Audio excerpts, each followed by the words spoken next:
A day in my life.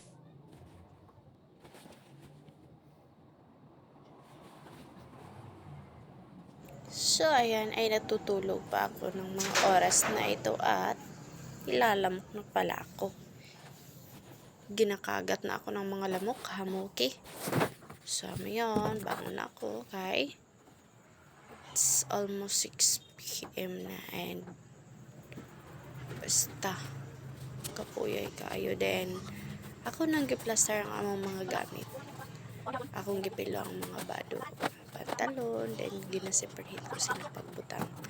And yes, yan, nagpilo-pilo pa ko, pero luyahay kaayo akong lawas kay kapoy kaayo no ding naanatay mga responsibilidad. Lain radyo tong dalaga pata nga wala patay laing ginabuhat sama sa pag-atiman og anak, and syempre sa balay sa atong ginikanan. So ayan, ayun, ako na silang giplastar, gibutang og separate na sa ako na sanina sa akong bana, and then na sa ako na, and then kanang dili pambahay ra diha ra sa king ma, sponsor by king ma na nagligpit na ko sa akong hinigdaan. And yes, wala ang ako pares dire kay ito ang nagtrabaho sa layong dapita, and then syempre and the rest kinahanglan natong silhigan ang atong hinigdaan.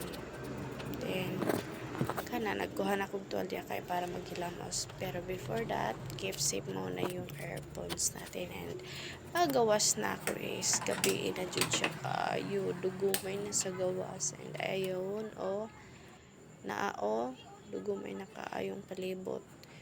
So ako na siyang isira balik, then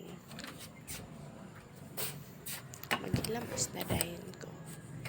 Bye bye, peace be with you.